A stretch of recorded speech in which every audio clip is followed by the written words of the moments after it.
Good morning. It is August 8th, 1991. My name is Thomas Cooper. I'm the oldest son of Robert and Jesse Cooper. I'm filming in front of Joy in my home in Iuka, Mississippi. The purpose of this video is to take to my Uncle Jack Cooper in California, who has not been in Northeast Mississippi for a number of years. Wanted to take some pictures of various things that he can relate to that will let him make a comparison of how things are now as they were when he was a young boy or a young man prior to his moving from this part of the country.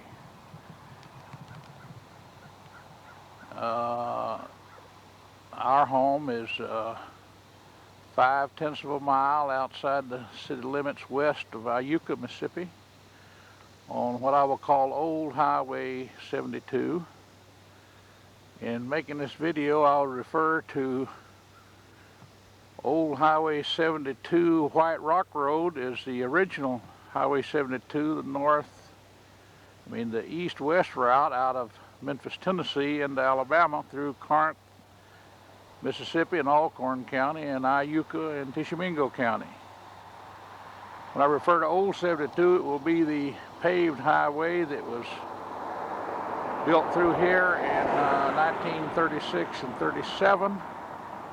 And yet another, when I refer to the new highway, it will be the divided lane highway that travels from Corinth, Mississippi all the way to the east coast. Is dual lane. The section of the highway from Corinth, Mississippi, west to Memphis, Tennessee, has not yet been 4-lane, but it is more than in a talking stage and will someday be done. I'm now looking east down what is Old Highway 72, which was built in 1936-37, looking east toward Iuka. Joy and I retired and moved here and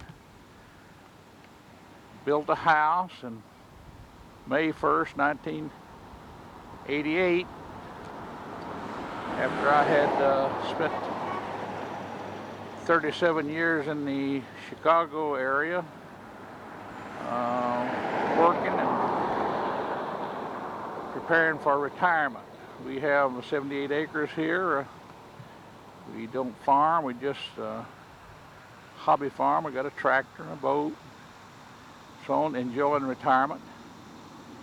And later I'll get a picture of Joy and myself along with a home. She is not dressed at this time for picture taking purposes, she informed me, but you can get some idea of our place. Now I'm looking down Old Highway 72 west toward Burnsville, Glendale, Strickland, and Corinth.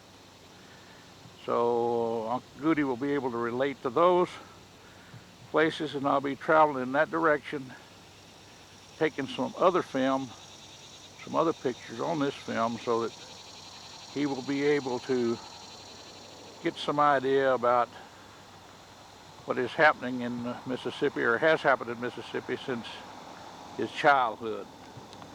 I'll discontinue at this location and move on west. I am now standing in the middle of what was Old Highway 72, filming west into Burnsville by the new bridge structure that is the new divided highway, Highway 72, running east and west now. This bridge structure is over the Tom Bigby Waterway, which runs north and south through Burnsville here now. It's built with the Corps of Army Engineers. It ties the Tennessee River to the Gulf at New Orleans. The canal is used, of course, for flood control, recreation, and barge travel, cutting the rate of time for barges to travel from the Tennessee River down to the Gulf Coast considerably.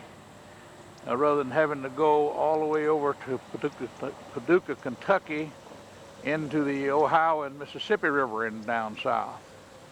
So this canal has been open some 5 years, and it is quite an accomplishment for the Corps of Army Engineers that built it. And the bridge is a 4-lane highway. Now I'm turning back looking east down the new highway embankment. I'll get another picture of it, and at the same time I'll look straight down what was the old highway that is now closed off, and then I'll move on down and get a better picture of the waterway. Now where they rerouted the railroad because of this waterway through Burnsville. I just noticed the train is now traveling over. You can see it at a distance. I'll try to bring it in closer and see if we can get a little better picture of it. But I guess I can't, it's quite a distance out there.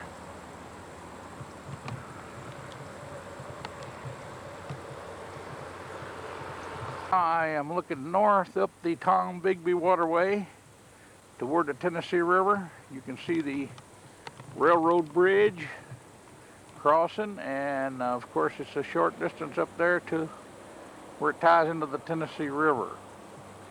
I can bring that bridge in a little bit for you, and you get a pretty good view of where they rerouted the railroad, put it over there where I just previously from another location took a picture of the train crossing. Now then I'll just turn around and give you some idea how the banks of this thing is rocked in and going down. And again, I'm under the bridge of the new Highway 72 running east and west, the Divided Lane Highway into Alabama, looking south down the waterway. There are, ever so often, there are locks across this waterway that used for flood control that the barges have to go through. But the barge travel on this is not that heavy at this time because they're not allowed to carry great numbers of barges as they are in the Mississippi River. But there is quite a bit of barge travel. And again, I'll be looking back and where the old highway went down through here, and this is looking east. And I hope that this film is going to come out because I am new at this game. Standing in the middle of the old Highway 72 looking east, a picture of my car where I had to park it here at the gate where the road is blocked off in order to go down to the Tombigbee Waterway and get a picture of the waterway. I am going to let this camera out and show you that looking east you can see the left 2 lanes of the Divided Lane Highway going east. The old highway bears to the left and goes through Iuka. And I'll get a better picture of the new highway when I get back up to the corner, but I just wanted to give you some idea about how it looked down through here when the old highway was traveled, and it's quite a change. Now standing at the east end of the bridge over Tombigbee Waterway, east of Burnsville, looking west down the new Divided Lane Highway 72 toward Glenn and Strickland and Corinth. And as I go on into Burnsville, I will go downtown Burnsville and get some pictures. In east down the Divided Lane Highway toward Iuka in the state of Alabama, which is state line is only about 8-10 miles from here. But this is a beautiful highway, and it's quite an accomplishment for this part of the country. Where I'm standing, some gentleman has had a breakdown with a truckload of watermelons. I wish I could put one of them in this film along with the flavor. I would do that. Downtown Old Burnsville, looking right down what was the old Highway 72, the White Rock Highway, the original one. It came right through Burnsville, of course, and the railroad also. I'll pan over and show you the railroad also comes through Burnsville, which used to be the case. Of course, they built all the towns along the railroad. And there is a small stack of cross ties there, which is nothing to what it would have been years ago, because this was quite a center for cross ties, and that'll give you some idea about what Burnsville looks like now. Of course, it's moved out on the highway, and I'll get a picture as I move out on the highway or the bypass, as all these little towns have done, is moved out to the main road. Out to the highway in Burnsville, where you turn to go downtown, looking east and west back toward Corinth down the main highway. As you can see, as I had said, about all the businesses have moved out to the highway. And another thing you can see here from this structure, that Jesse and Frank James had no reason to ever come through this town because there was no bank here. But if they were living today, they would have a reason to come to Burnsville as well, because there's banks everywhere now. And I'm turning easy back to the north to look back down. Of course, this is Fulton, our main street, going back into old Burnsville down by the railroad. We'll just stop here and get a quick picture of this new divided lane highway. This is just west of the Tishomingo County line before you get to Glenn. And this highway is now exactly where it used to be nothing but a cow bog, or just a bayou through here. It is now a 4-lane highway. Give you some idea about what it looks like. I'm now standing in the middle of the old White Rock Highway 72 in Glenn, Mississippi. As you can see, the Glenn Volunteer Fire Department. Then I will turn, and of course here's a railroad crossing. I am just east, standing the highway looking to the west.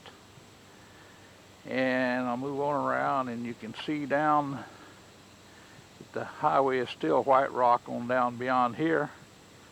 It's where the old post office used to be, and the general store. Of course, most of these businesses all now, and the post office and all, have moved up on the main divided lane highway. But to give you some idea about the houses and so on around here, and how they're weathering the storm of the years since you was through here as a boy, and maybe even as you were grown. But there's been a lot of changes, and there's continued to be changes, as it is everywhere. But just wanted to get some idea looking down the old highway. It's blocked off down there, of course, but it's still White Rock, and that is the old 72 highway. And of course, a railroad with a mail hook. Its mail hook is not used anymore, because I doubt this ship very much mail. And I'm going to look across the railroad toward the schoolhouse. I'll have to drive over to the schoolhouse because the timber and stuff has grown up between here and the school now, that you have to drive over there to see it. But you can get some idea of where it's at, and I will drive over there and get a picture of it. As you can see is the Glendale School. That's the gymnasium. And then, of course, the old schoolhouse. This is no longer a high school here at Glenn. It's an elementary school. They've consolidated the schools in Alcorn County now. Farmington is no longer a high school. Neither is Glenn, and neither is Rienzi.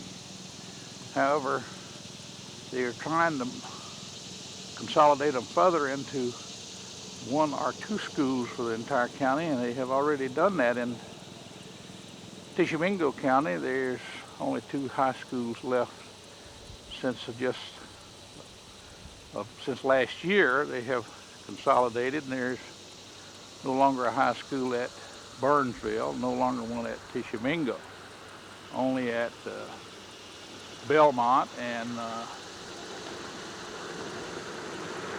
Iuka. They're building a new magnet school at Iuka. I'll get a picture of that hopefully before I finish this video, so you can get some idea about the magnitude of that school, which is going to be one of the most modern in the world because of the new NASA plant.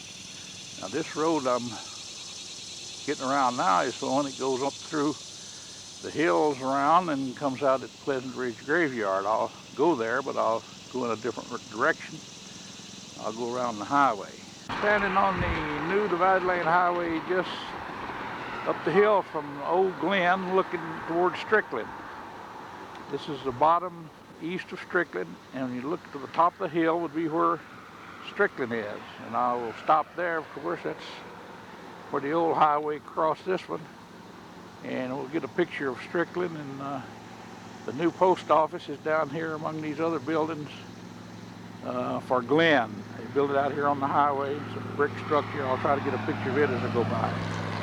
Just want to get some idea how it looks looking from Glen towards Strickland down the divided lane highway. Now, this is a picture of the new Glen, Mississippi post office, which is out on the new highway, as you can tell from the roaring of the traffic. And you can see some houses up in the background there, certainly indicating that these are better caliber homes than they used to be built in this part of the country, as well as other parts of the country. And there's a garage here that looks like it's out of business.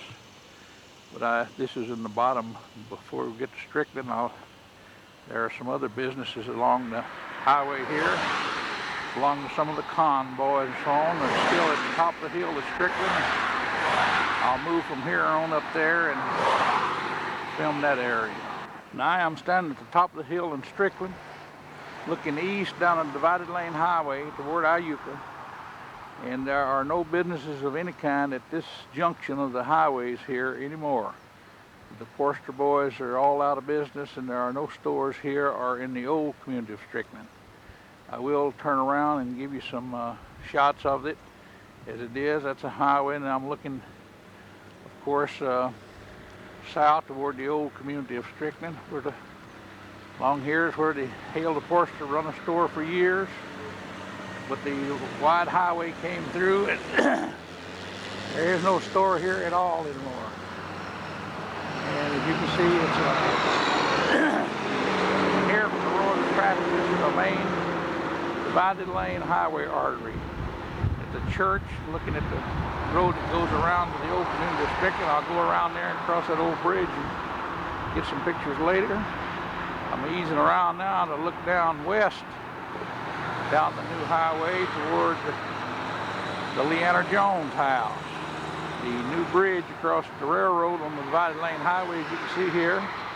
That new bridge straightened that Dead Man's Curve out and goes right in by where the Miss Leanna Jones lived. I'll get that corner when I get to it, but I'm going from here now across this railroad bridge. I'm standing just south end of the railroad bridge on the old Highway 72, the White Rock Road that went around the Farmington. And I'll go up on the bridge and get a picture of where Granddad Cooper used to live down to the side of the railroad track. This is the railroad bridge on the old Highway 72 going toward Farmington out of Strickland. I'll go across to the other end of it and film down the railroad. I'm looking east down the railroad. I'm standing in the middle of the overhead bridge over the railroad, near where Granddad Cooper lived. He lived just to my left here. I'll film down through there on the bank of the railroad at the time he passed away. And I'm now looking east down the railroad, as I said. North down old Highway 72, you'll remember there's a White Rock Highway. There's a big church been built right here by the end of the bridge. And many, many homes been built down this road, and I'll try to capture some of them in this film. Now I'm looking down from the highway, down the road where Granddad Cooper's little house used to be. It's there no longer.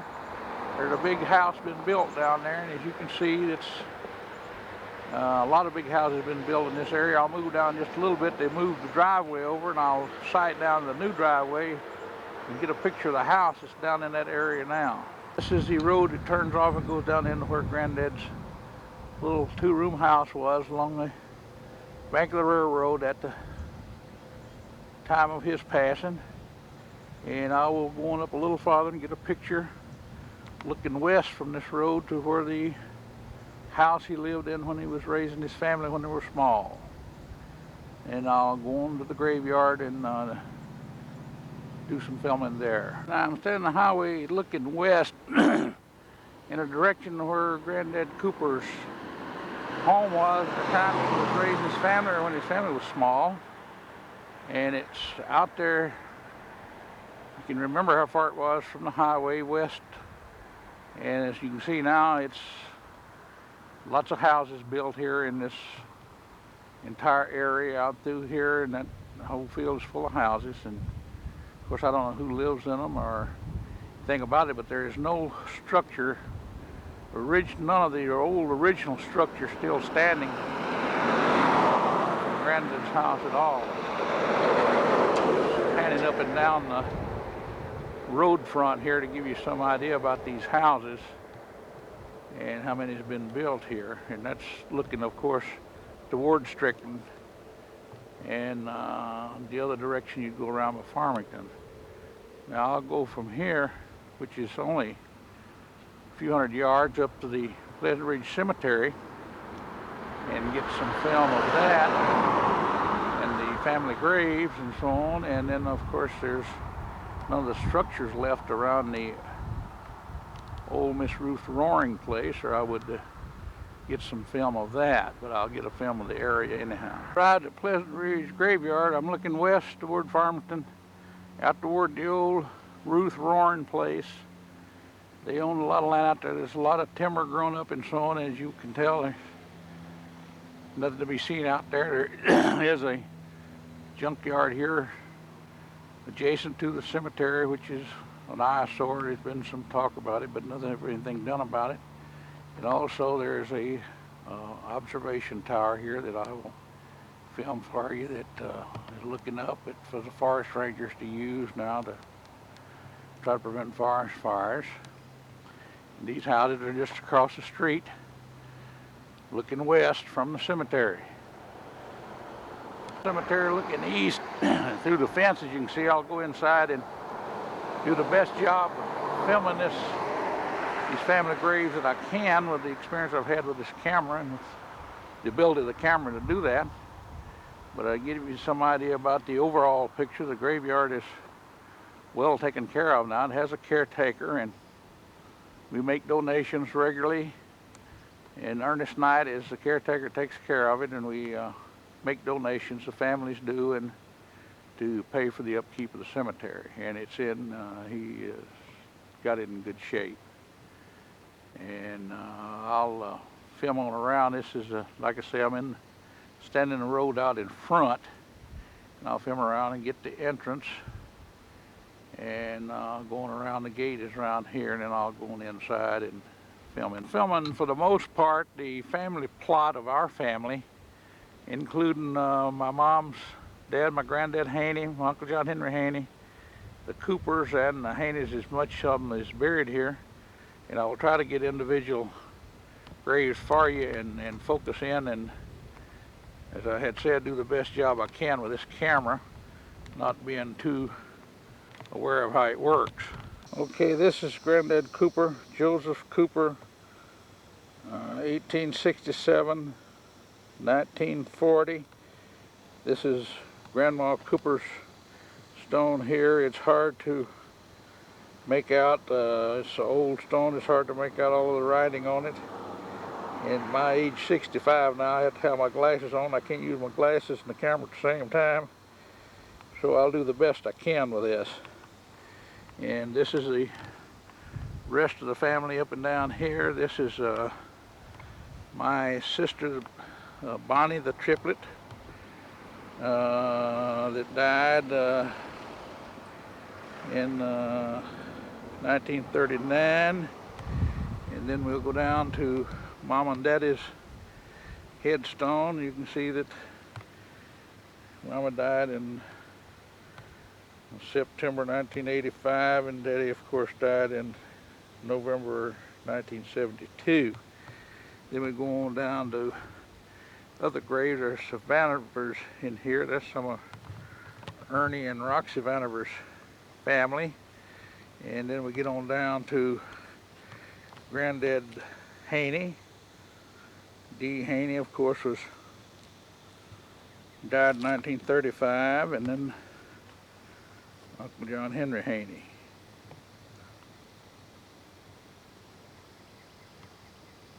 Uncle John Henry died in 1937.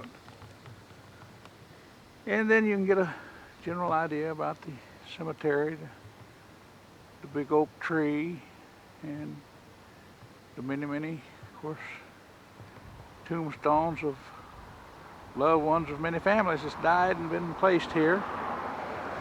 There never was a church built on this corner, as I understand it. One time my granddad Cooper gave him the land across the road at the time he gave him the land for the cemetery to build a church, and that never happened, and somehow the land wound up on someone else's deed, and it's now, as you can see across there, is vacant, and hopefully someday there'll be a church put on it, and whoever saw fit to place it on their deed might donate to the church.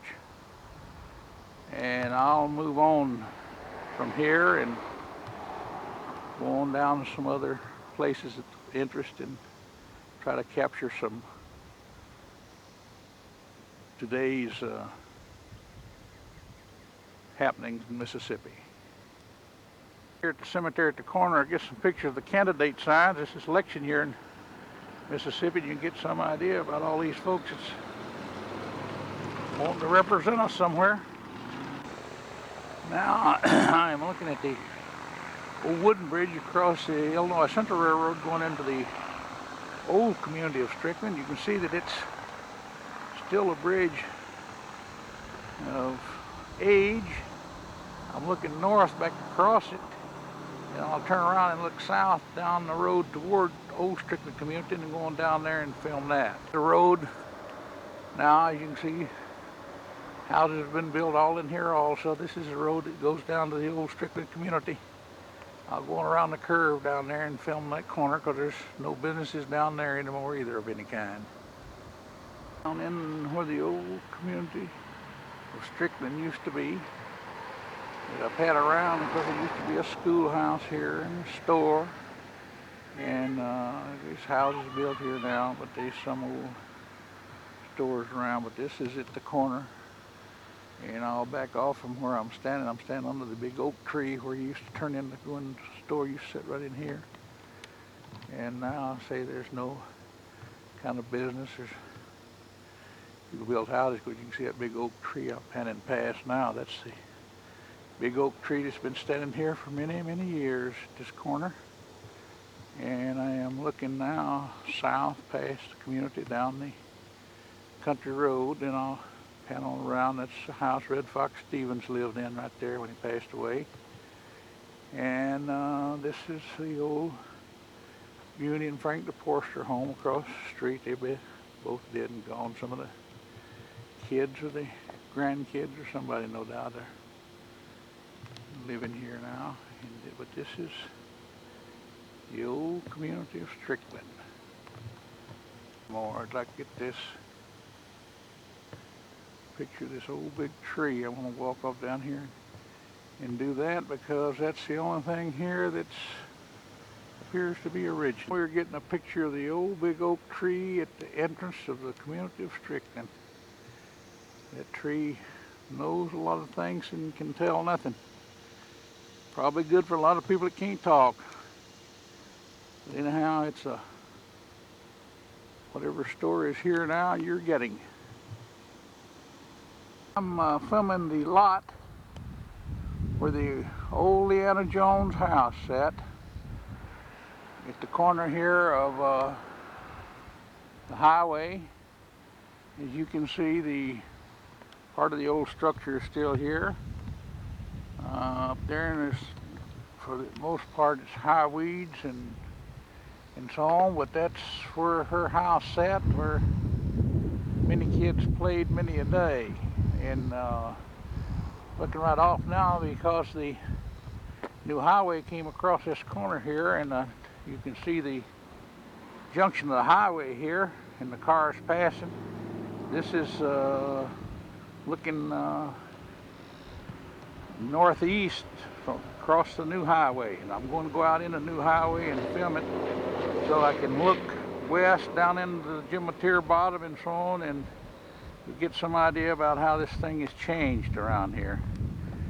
And I'll go on around with of course, where her house sat, and I'm going to pan around, and there's another house been built out there in the field, a new one that somebody's built. I do not know who lives in it, but there's a house out there, and there's many houses down this road been built that, in fact, houses of some magnitude. We'll see as we go down the road to where my family grew up. And they grew up right down this road looking west down this Volcomas Lake Road, Clear Creek Road. And I'll be going down there to where we used to live and get some pictures of some of those homes that's been built in there that have to use your imagination quite extensively to imagine they're there. The house right across the Dual Lane Highway from the Miss Leanna Jones house has been built. I don't know who lives there either. It's a new house. I'm looking east up the Dual Lane Highway now from where the corner where the Leanna Jones house was, looking back toward Strickland and Glenn in Alabama. They straightened this road out through here and took a lot of this property from the old Jones place, because they used to be what was called Dead Man's Curve. It's been straightened out when they built this new road. In the middle of the Dual Lane Highway, see the old highway where it used to go around Dead Man's Curve, around where it hooked to the others. Now been changed, no longer routed that way. Now I'm looking west and toward Corinth, just off into the Jim Mateer bottom. And the bottom where we raised a lot of corn and cotton. As my dad done a lot of hard work in there raising that family, him and my mom. And there's a lot of memory there. But to see it now, it certainly has made change. If you wasn't here to see it change, it's hard to imagine the amount of change. You can see the hill goes on way down out of the bottom over there. And I'll go down the road where we used to live and take some pictures of our old home place, and then move on in toward Corinth.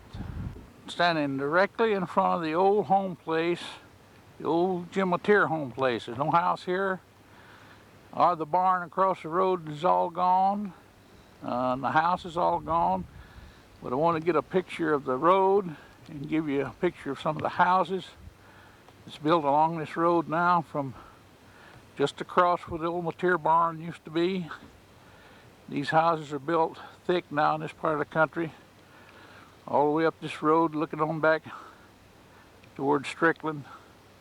There's any number of new fine homes been built. And if we proceed on down, which is another half mile to the house where I grew up, you're going to see many, many homes that are expensive homes that we didn't used to see in this part of the country. This house is one that's been built. This is where the old Sid King little sharecropper house used to sit.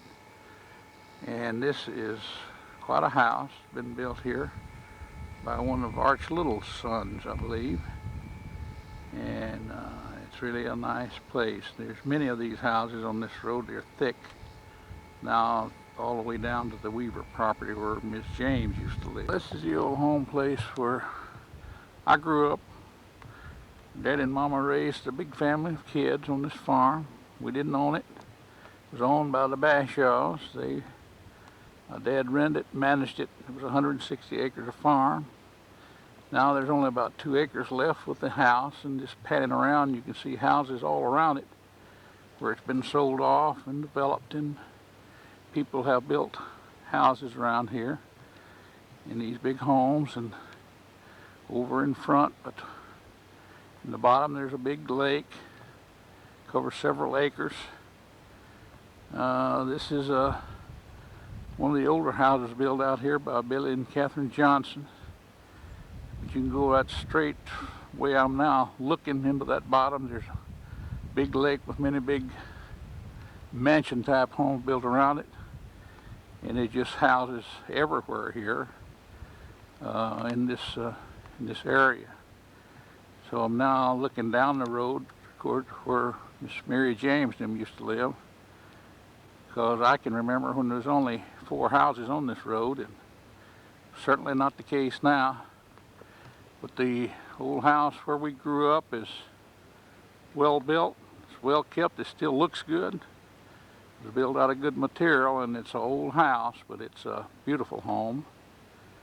And in fact, I would have liked that somebody in our family could have wound up owning it, but that wasn't the case. Now there's roads built from this road down to the Highway 72, which didn't used to be, and all those roads have houses on them all the way down to the highway. And of course this house used to be white. Now it's not, but it's for the most part it's original. It's a beautiful place. Now out on the Waucomus Lake Road, just above Lyden Lake, this is a house that Mama lived in for a number of years, her and the kids, after they moved back from California. They had 2 and a partial acres of land here in this little house, and of course after Daddy passed away and she sold the property in California, she built her a new house, which I will film around and get. And Alice, my youngest sister, lived in this house and took care of my mom until as long as she lived. And the road, of course, goes in front of the house, and it's a Waucomus Lake Road. And I'm turning around now to the house that Mama built, and on the other part of the partial land that they had, and she built this 3-bedroom brick house. That's my youngest sister Margaret out there, and some of her husband's relatives, and her husband Rayned Thrasher. She married Rayned Thrasher, and that's Harold, my youngest brother's son-in-law out there. He's here doing some work. They're doing some work on the inside of the house. But she built this house, and this, as I say, is the Waucomus Lake Road, and it's not in the city limits. It's on city water and on TV cable and everything. And now Alice, my sister, lives in this house because she inherited when Mama died. Mama willed it to her, and she lives here now. And the other house down below, of course, is a rental property. They rent it out. Get around and try to get some pictures. Of course, Alice has a lot of flowers, and she took after Mama in that respect. Her and Mama put a lot of flowers and shrubs and stuff on this place here, and we're not too far from the new divided lane highway here either. You can hear in the background, I'm sure you can hear the automobiles passing. She's probably a quarter of a mile at the most up here to the highway. In fact, I'll put a picture of the highway up there. It's so much woods that I can't see the traffic, but you can see through there you can see the highway. And then of course in back of her here is a big Baptist church. The Oakland Baptist Church has been built along the highway. And again, all the land along this road, and like all the others, is covered up now in new homes, because that's the thing of the day. I'll get as many pictures as I can on this video and hope it will capture some of the stuff that we'll all need to remember and think about as we get older. This is the front of Mama's house, or Alice's house. And I'm walking now across the front porch. Mama spent a lot of time in that rocking chair. I guess that's one of her old rocking chairs. She used to have 2. I used to come down and sit on the porch with her, and she'd get up at 5 o'clock in the morning and fix our breakfast. And I would tell her that for 2 people wasn't going to do anything all day, we sure get an early start. But she always got up early, and she always cooked breakfast. When you came to her house, you had breakfast on the table, as long as she was able to put it there. And it's showing on me, and I'll get a picture here of the candidate sign in the yard. It's the candidate sign of Jimmy Taylor. That's Margaret, my sister Margaret's son, who married James Taylor. He's running for sheriff, and some people say he's got a chance, perhaps, of getting in the runoff. If he gets in the runoff, may have a good chance of getting elected because there's a large number of candidates in the campaign. But there is a lot of history here for a lot of kids to remember, a lot of tales for a lot of kids to tell. And of course, as time passes on, the old folks pass on with it. And the young folks come along and reminisce and try to remember and think of things as they used to be. So I'll conclude my filming here and move on. Alice, my youngest sister, and her sister-in-law, they just moved back from San Diego, and over here is the boys. Of course, anytime in Mississippi it's election year, you see people gathered together. They're likely talking about the candidates. I don't know if that's the case here or not.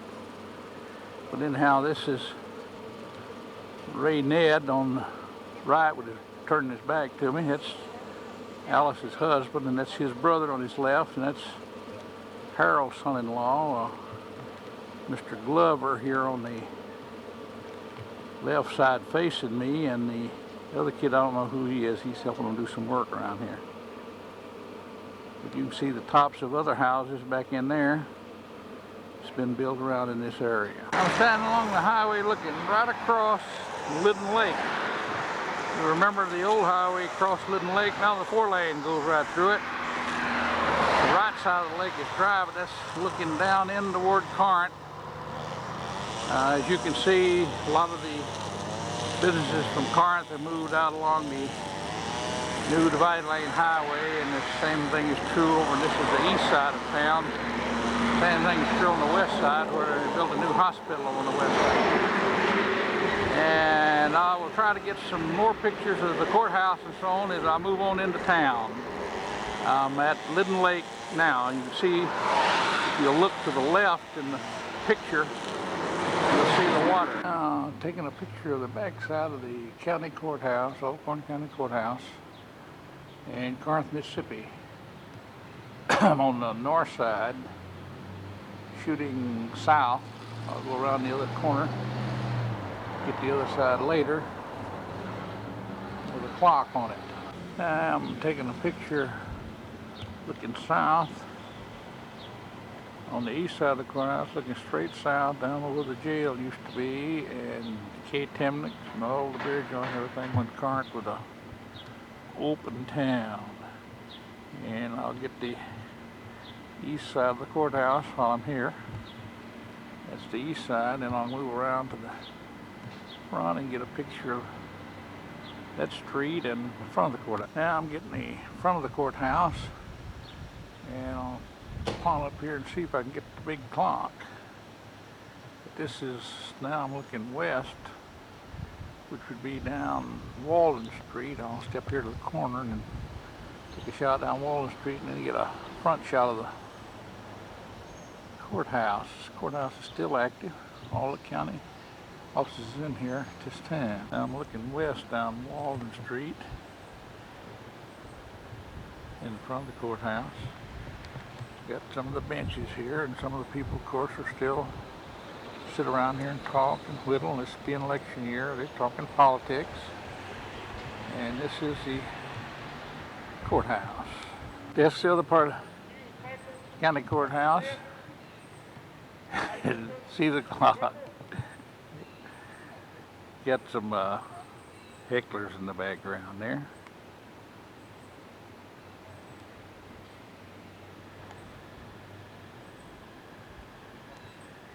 Still the front side of the Alcorn County Courthouse. The picture of the clock. They still keep the correct time. It's an old structure. Beautiful building. It's up through Corinth. I'm standing on the west side of the courthouse looking north. You see some empty buildings. Most of these old business places have either gone out of business or reestablished out on the new highway.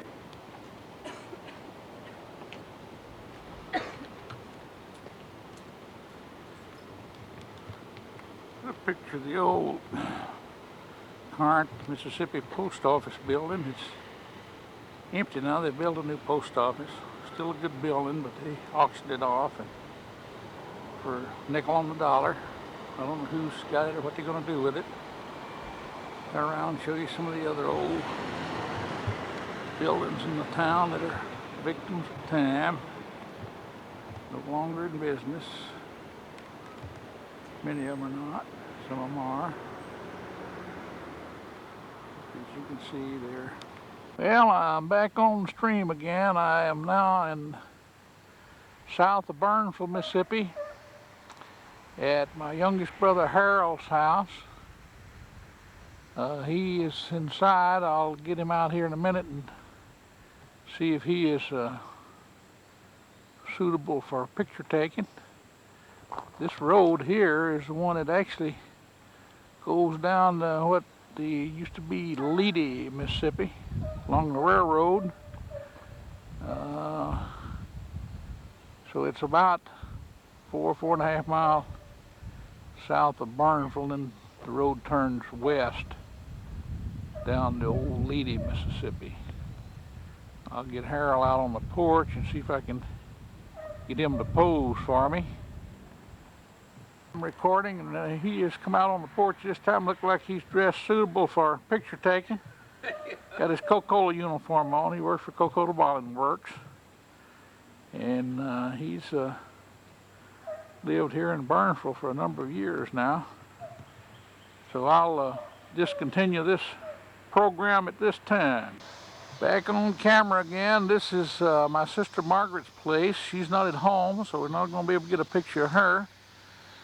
But some of the cars are here. You know how families are now. They got more cars than they got people. But this is their home now. They live some 18 miles south of Corinth on Highway 45.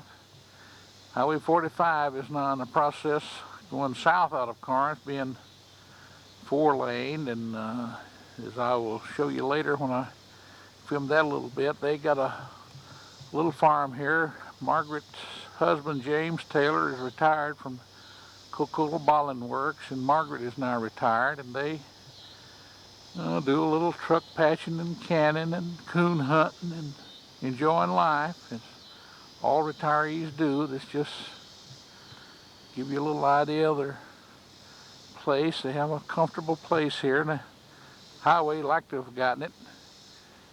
And it did get a lot of their trees, but as you can see, the new highway is now under construction. Some of the equipment across here, and it is now being paved all the way from Corinth to the Prentiss County line. And before too long, this highway will be a 4-lane highway all the way to the Gulf Coast. So it's now being worked on down through Boonville and going on south. And for the most part, going north, it has most of the bypasses already finished around the cities, and someday will be a north-south 4-lane highway. That I'll leave here. We're going from here to my brother Lonnie's house. I hope he's home, but and then we go from there to Stanley's. I'm now at Lonnie Cooper's house. He lives in this Ryanza community here, down south of Biggersville and Ryanza. Harold's with him, and he's rousted him out of the house so we can get a picture of him. This is where he lives here along, and his father-in-law and mother-in-law live up next to him. We're down close to Biggersville, and this is Lonnie. He's coming out. I can bring him up a little closer because I don't want to get him too close because his belly will get in the camera. He's one of the He's kind of like Uncle Ben, who let his hair get white at a young age. His midsection is spread on him. But he is the triplet, Lonnie Cooper, and that was his grandson, was here on the bicycle. But I think he scooted out. He probably has no interest in the movies at all. But Lonnie's wife, his name is Geraldine. I don't know if she's here or not, but we's just going to get by here and then go from here on down to another brother, Stanley's. See what's going on, give you some good pictures of this country estate. So well, that's Harold and Lonnie there. Harold on the right, Lonnie on the left. They're discussing, no doubt, something of high interest. This is a grandson, Lonnie's grandson here. He has quite a reputation, this boy does. He's not a motorcycle rider or anything. So I will discontinue the film at this point and we'll move on down the road. Well, it is now August 12th, 1991. I'm just checking the camera out here in front of our house, getting ready to go do some more work on this video.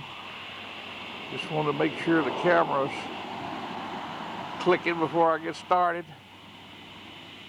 And I'll move on down the road. Back on the camera again, I am looking north, about 100 yards south of the Tennessee state line, looking north on Highway 25, coming out of Iuka going into Tennessee. I am at the Aqua Marina, which used to be known as a state line boat dock. And this is, as I understand it, one of the largest inland marina in the United States. I'm looking across now into Tennessee to the other side of this bay in here, and then you can get some idea as I pan around the number of boats that are stored here. A lot of people from the north come here since they cut the Tombigbee waterway through. They store their boats here during the winter, and they come down from the Northland and they drive down from the Northland to here and pick up their boats and go on down into the Gulf and spend some of their money vacationing. This is quite a body of water here. This is a backwater behind Pickwick Dam, which was built here back in the early 30s. It's a hydro dam. Makes electricity for the Tennessee Valley Authority. I'll be going on down to the dam from here, but I'm just getting some idea of this marina and the size of it, and they have the high-rise storage places for the boats. They lift them right up into those dresser drawers and store hundreds of them here. And needless to say, it's quite expensive to put a boat here, but it's a good, safe place to put them. And it's a good launching place for the convenience of the waterway. So as I continue to move on, I'll cross the Tennessee state line, which I had said was only about 100 yards from here, and I cross this Tennessee state line, and we'll look back from the Tennessee side at this facility. Then I'll be going on to the dam and some other sites, and to some of the brothers who live over in Tennessee, to their places, and continue to film. So I will move on from here. I told you I just crossed the Tennessee state line. I'm just across the bay from the marina that I had just filmed on the Mississippi side before coming over, and I'm looking back across the bay at it from the Tennessee side of the the waterway here. This is not the river, this is the backwater that is formed as a result of the dam, the hydro dam, the Pickwick Dam. I want to get this as close up as I can, and then I'll move the camera out and I'll give you some idea about how far this thing reaches. It reaches quite a way out, and I can get out and get a stretch across there for you. That is Highway 25 coming down, going north, coming from the south out of Iuka, where you see the bridge over there. This is also a launching place where I'm standing for people to come and launch their boats. And there's another marina just behind me up the hill here. There are many boat storage and marinas along this lakefront. Of course, I hear a boat that's making enough noise to be a good sized boat somewhere. It may be a work boat, but I don't believe I can see it moving around wherever it is.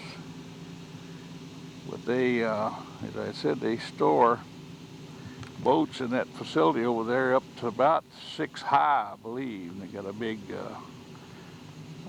piece of machinery that does that. Yeah, here comes a boat in here. It's a, as you can see, it's a pretty good sized boat. Don't know, it's maybe coming to where I am standing here at the launching ramp. So I'm going to move on now down toward the dam. At a position, you can see the Pickwick Dam and the road that goes over the top of the dam.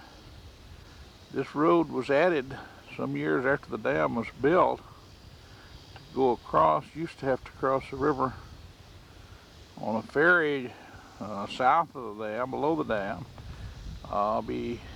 This is the upper side of the dam, of course, and I'll come out and show you this quite a barge traffic on this river. Get one of the barges that's standing by to go through the locks. As you can see, that's the barge, and there's the tug that pushes it through. They push it inside that dam, and then they close the gate behind it, let the water out, and it drops it down to the lower level of the river below the dam. Continues on down to the Paducah, Kentucky, and joins up down there with the Mississippi River and goes on down to the Gulf. This will give you, this is the main channel of the Tennessee River, and the backwaters behind the dam give you some idea about. This is thousands of acres of land that's been flooded and is now a lake as a result of this dam. And also it has frontage in Mississippi, Alabama, and Tennessee has lake frontage on this lake, and many miles of it. This is where the old, that's the beach over there. On that side is where the old Pickwick community was for the workmen who built this dam. They had a regular school and community and set up over there, and was home for a lot of workers for the years they were building this dam, and still is homes over there for many people. Now I'm looking back down the highway in this direction. You would go back into Corinth and turn left and go back into Iuka.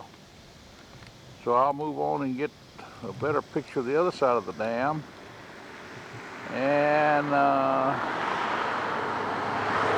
move on from there.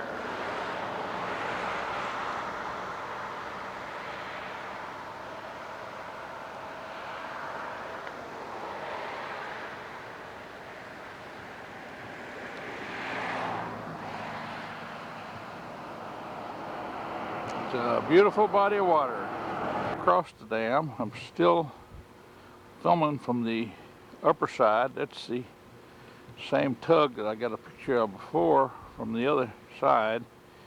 So I say he's standing by into the locks now. He's going to be transported through the dam down to the lower river so he can head on south. Just to give you some idea, because I'm up closer, there's a bridge that goes overhead that I came across, and this is the backside of the dam where the water pressure, of course, feeds under from the lake into the, turns the turbines that generates the electricity in this hydro dam. Here's the entrance. This is a parking lot here for visitors, and there's where you can go into the dam and visit and look at the operation. And as you can see up above, there's the name of the dam, Pickwick Dam, and the cranes that raise and lower the floodgates on rails that go across there. And those are floodgates there, and the turbines of water goes under them and turns them to give you some guys down here fishing. A number of boats, catfish are biting this time of year, and other kinds of fish if you can find them and fish deep enough. You can see fish boats spotted around out in the water. And I'm looking now, of course, north from the dam and toward Alabama, and get some idea. This is the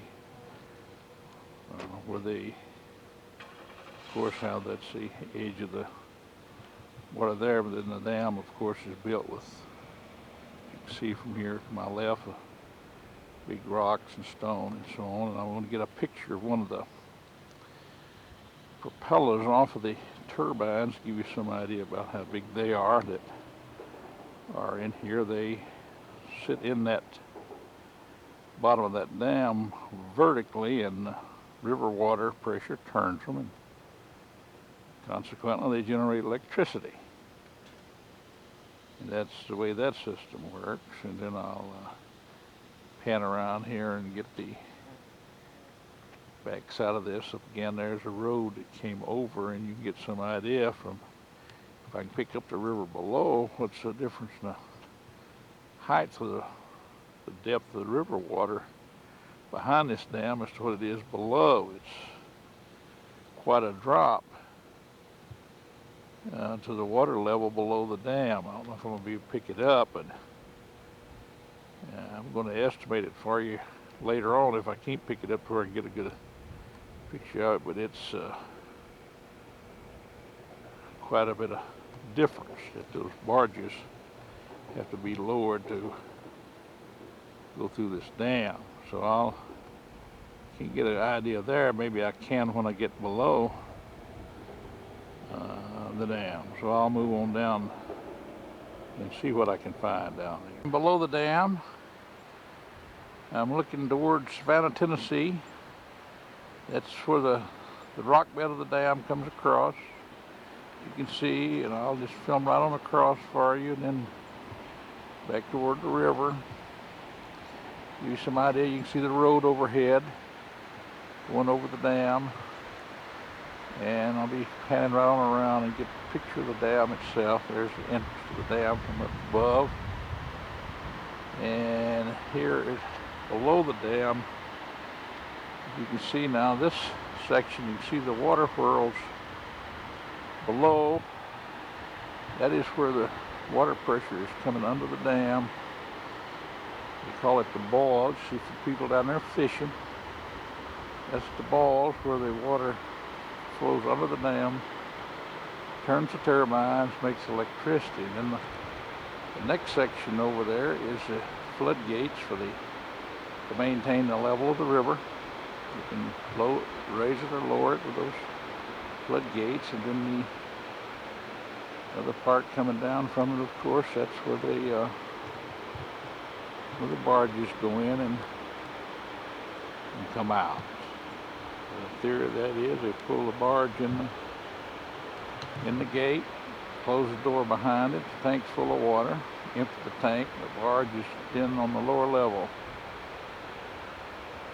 And I had told you see boats out there fishing, looking down the river.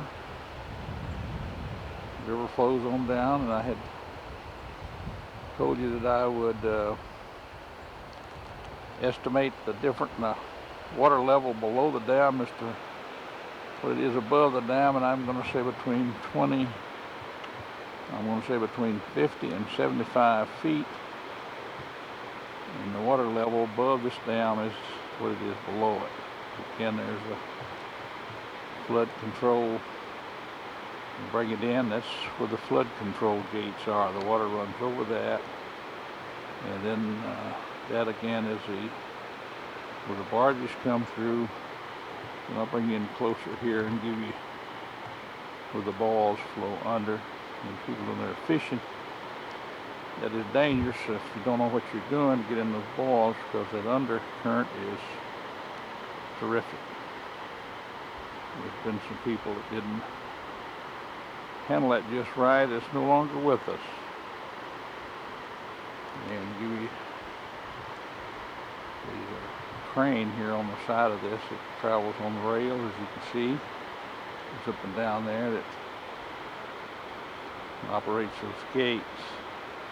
That's the floodgates again, and of course the road coming over the top of the dam. As I say, that road was built some years after the dam. The people used to have to cross the river below the dam here on a ferry to go over to Savannah, Tennessee, and on over to the connecting Mississippi and Tennessee. And you see a lot of, that is the distance you see, that's a big paper mill. Been there for a number of years, employs a lot of people. Pays good wages, and a lot of pulpwood hauled out of these timberlands to that mill. And I'll just look on down the river. There's a park here. See people standing around. This is a park where people can come and park, stay a weekend, or how they want to. Restroom facilities, shower facilities. And so that's a nice operation. Of course, it's operated by the Tennessee Valley Authority. And when I'm further down the river below the dam, looking back at the dam, I want to get on down here and give you some idea about the boat launching facilities and the picnic areas and the camping areas that goes along with this facility, which is nice. It's a nice wooded area, clean. Like I say, bathroom, shower facilities. As you can see, these pine groves, there's lots of picnic tables. See some tents out there. People can bring their campers here, and they have the full facilities. And some do and stay weeks at a time, or 2 days, or how long they want to stay and move on and enjoy this beautiful vacation area. It's quite a nice area. Just pan right on around through the picnic camping area and back down the road, looking south down the river again. And I'm going to include my filming here for the Pickwick Dam area, and I'm going to go on to Savannah over to Selmer, Tennessee, to my brother Connie's place, see who's over there, and shoot a few film, and go from there on over to my brother JD, Bethel Springs, Tennessee, and my brother Herschel Bawley, who lives at Eastview, Tennessee. Go to his place. I think he might be on vacation, might catch him home. So I'll talk to you later. Well, I'm obviously not in Savannah, Tennessee. I decided to come back over to the locking facility. It looked like there's a boat about to come through here, and if that be the case, I'd like to get a picture of it. I'll just cross the dam and come back over to this side. I'm going to go on up and get a picture of the complete locking facility to see if there's a boat in there. If there's not, I'll at least get a picture of the inside of the facility, and you'll know exactly how it works. I'm looking down in the vat, I'll call it, for lack of a better term, the lock, where you see empty barges in here, and I'm looking south down to the end. And that is, I can't go any farther down there, that's for employees only, but that's the south end of the locking gate. It's there, it holds the water. He just close that and pump this thing. It runs full of water out of the river. And then they'll push the barge in here and close the gate behind it. Then they'll open this gate, and this water will run, the water runs down to the river level, and the barge just sinks down to that level and goes on its way. You can see that's the way he's going that way. Now I'll turn around and look up the other end of the lock and see if the boat's coming in. Now you can see the gate is closed. They evidently have some repair they're doing here, or some hold up, because if I can show you, the tug is evidently put part of his barges in here and was too long to close the gate behind it, so he may be having to stash some barges and bring him back in here and go below and tie up and reform, because the tug is actually there, or there may be some, as I say, he may have to back out and let them work on the gate in order to be able to close the gate. But this vat will have to be, when he pulls in here, that you can see where he's sitting, this vat will have to be full of water when he pulls in here. And then they close the gate behind him, and then they, as I said, they just bleed the water out, and he sits down in the river and goes on. And then they close the locks and wait for the next barge. But that's how simple it works. Of course, it's simple the way it works, but it's not simple to work it, because there's a lot of machinery, and these are heavy gates and a lot of water pressure to deal with. Brother Connie's house.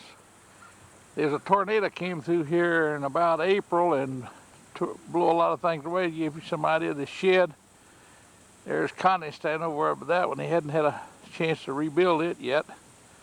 Blew his barn away. And I want to get a picture of his garden. He's got him a nice young garden that rains late. He got it out late. And then he's got another barn on back there. He had some goats in. When that tornado came, it actually blew the top off the barn and blew the goats out through the top of the barn, but didn't kill any of them. They're all survived it. But this is give you some idea about his tomatoes and stuff, how they but it's recording now. When this is his garden, and now back on film, I'm at Connie's house near Selmer, Tennessee. That's my brother Connie, standing there by a building that tornado came through here in April and blew everything away, blew this building down. They hadn't got it repaired yet, blew his barn away. Got a lot of goats here. He had some goats up here in the barn, and blew the top off the barn and blew the goats out through the top of the barn, but he didn't kill them. And I'll get a picture of his garden here. It's a late garden. It's going to be coming in here any time now. It's rained here a lot early in the spring. Couldn't plant nothing, but he's got his garden planted now. It's a good looking garden. Young corn. Be coming in pretty soon, and tomatoes and peanuts and cucumbers and squash. About anything a man want to eat. If he lived around here, wouldn't go hungry. Connie could feed him. So the depression comes, he got it made until the garden runs out. Now I want to get a picture of them goats. I was filming around here a little bit ago, and the camera wasn't working for some reason, but it's back on now. Here's the goats. He's got 56 goats that run around the hills here, and that's Highway 64 runs east and west through Selmer out in front of his house. And here's a picture of his house. Tornado blew the top off of it, but he got it back in operation now, and that's where he lives. His mother-in-law lives next door to him there. And as you can see, the damage from trees around, and I was over here right after that storm happened and killed a bunch, well, it killed 2 people here in the county, wounded a bunch. But it seems to be everything's about to get back to order, but of course a lot of people lost a lot of things they can't get back. You can never find them, you know, blew them away completely. So I'm going to conclude my filming here, and there's Connie's pickup. Connie works at the Coca-Cola Bottling Works over in Karn. He got his little place here and raises all of his chickens and stuff, so he's going to weather all storms. But I'll stop filming here, and I'm going over here to Bethel Springs, Tennessee, and talk to JD if he's at home, my other brother, one of my other brothers, and get a picture of his place. So till I get on over there, then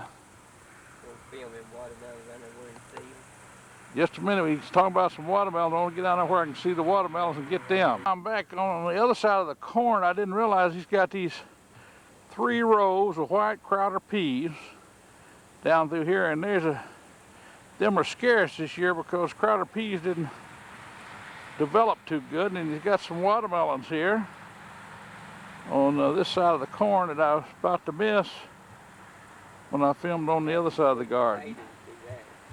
And what is that? Sweet potatoes. That's sweet potatoes down through that side right there. So he's got all the stuff that they'd feed himself here. If the Russians come, he's got it made.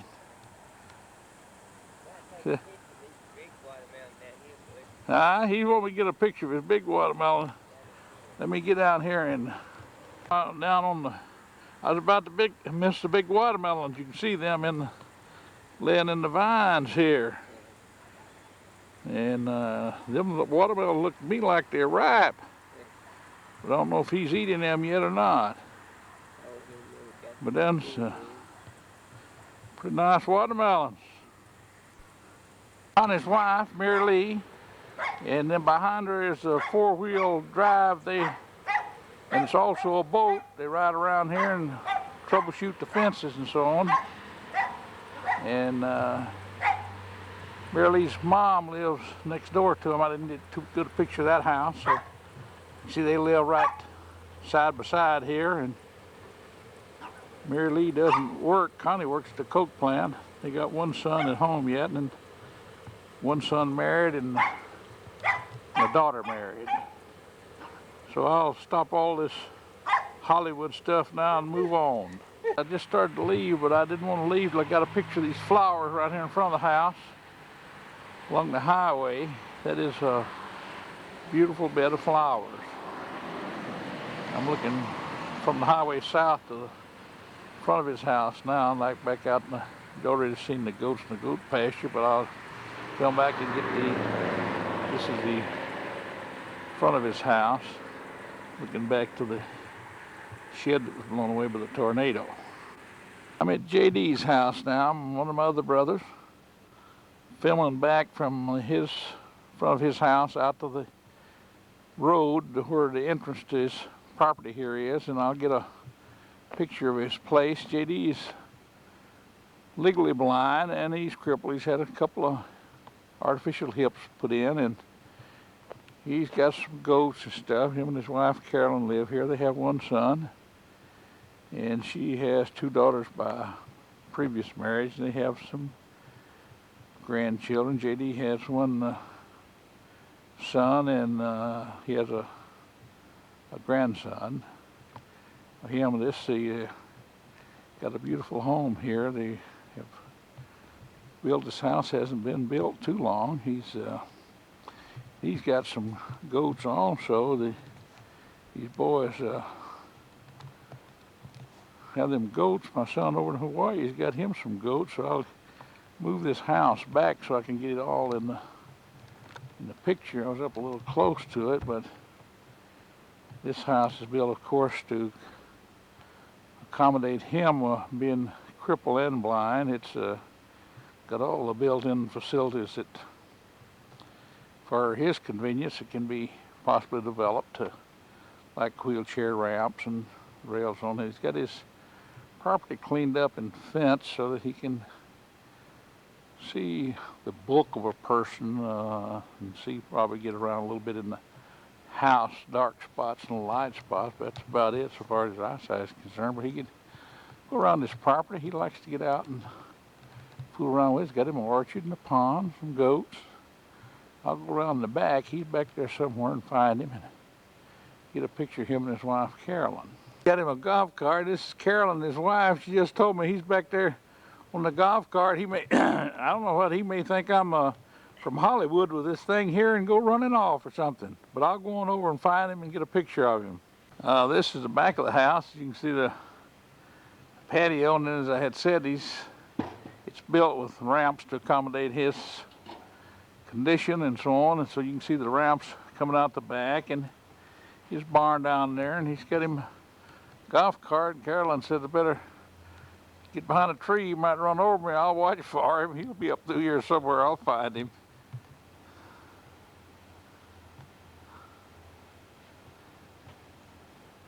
Went up out of the woods down here now in that golf cart. So I want to see how he initiates that. He's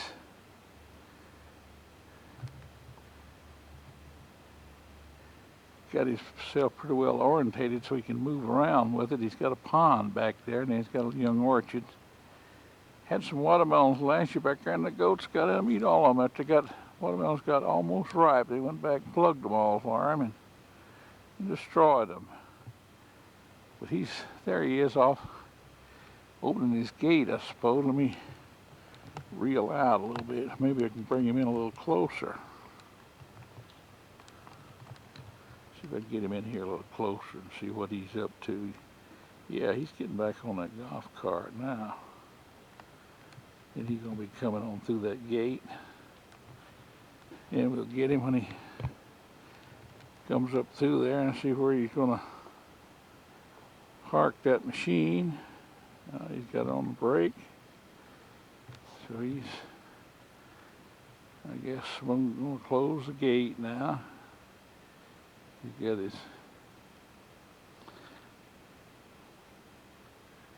walking stick out to punch around there.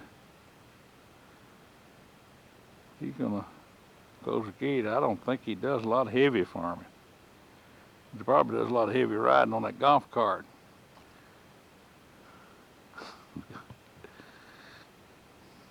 I believe he's about to get her all hooked up.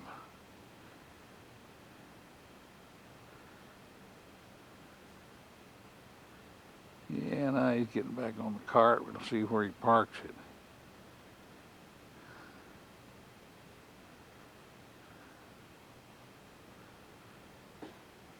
Doing pretty good. Carrying him on up through there. Now he's heading over here in my direction. I don't know exactly where I should get, but he's coming around the turnpike here. There he's going. Maybe he's going to park it. Coming in. Oh yeah, he's going to park it.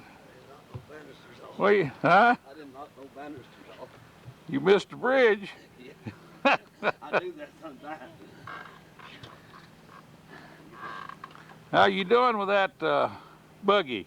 Pretty good. I can get around pretty good. I can't see that hardly, but I saw you down there when you went to open that gate, and you went back to close. You got your walking stick. I figured you thought I was an insurance man. No. This is the entrance to J.D., Joseph and Carolyn's place. I'll get a picture of their driveway. They call their place the Cooper's Oak Retreat. I don't know, they built the thing in looks like 1986 and 87 they built it. Then I'll look back down the driveway toward their house, and you can see where I filmed out, looking out in this direction.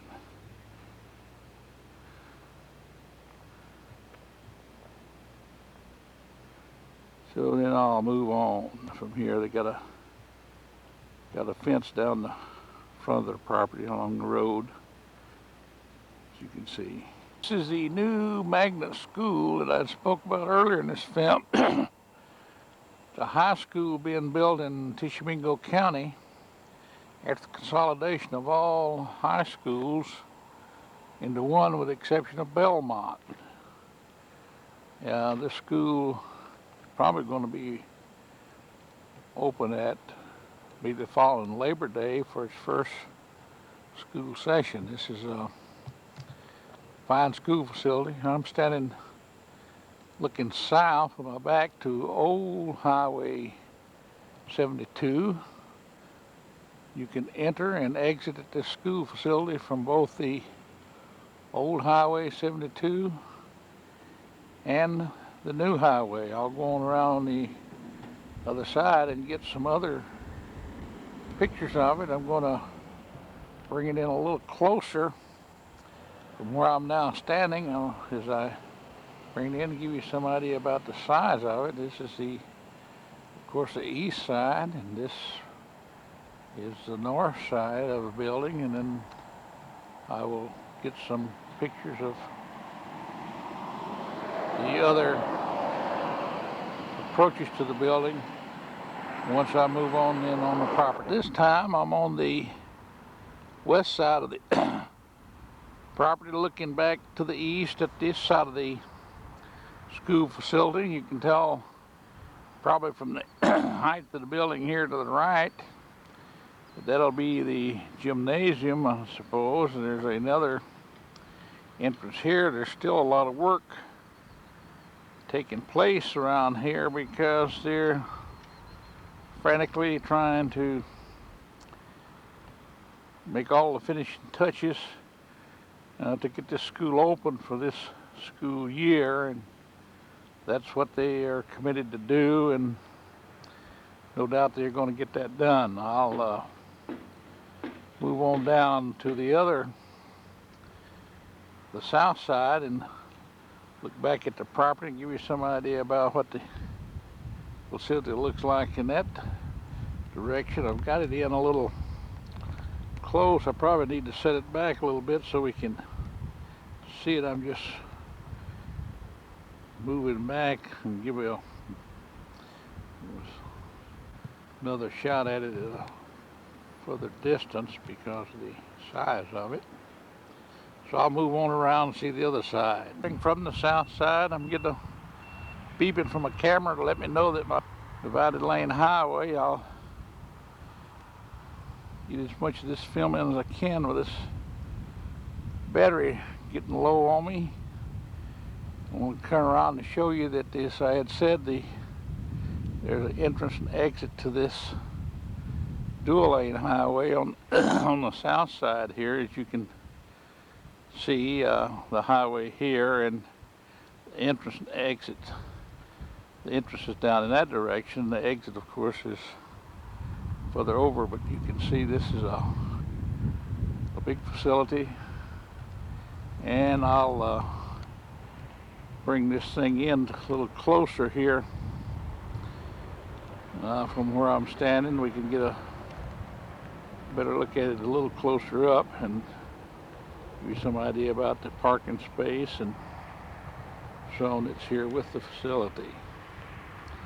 And I'll finish my filming at this point so far as the Iuka Tishomingo County Magnet School is concerned. It, of course, the county is proud of, and it's quite an advance forward for the education system of this county. Back in at home in Iuka, back at the house, going to get a picture of the front porch across and a picture of the dog. This is Lady. Lady is a watchdog. She can tell time because she's a watchdog. And get a picture of my wife. She's, of course, sitting on the front porch. She said not get a picture of her feet. And of course, I'm being very careful. She's barefooted. But that goes kind of with being in Mississippi. I beg your pardon. And she begged my pardon for that because she never knew what it was to go barefooted. She always had shoes, was one of the upper crust. Absolutely. And she's talking. And that's a picture, you can see the picture of the tractor and the boat up there in the barn in the back. Okay, you're through, I suppose. I'm going to let her get a picture of me, and then we're going to conclude the Mississippi part of this tape.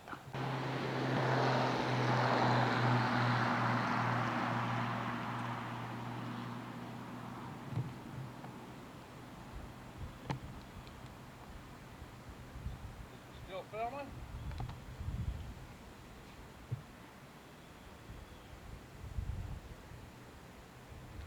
This is Tom.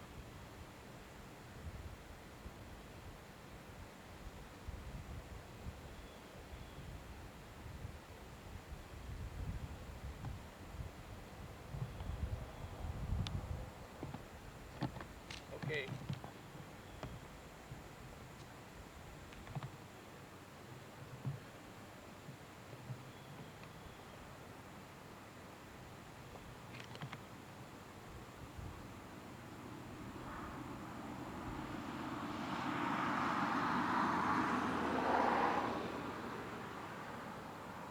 This again is a picture of the porch.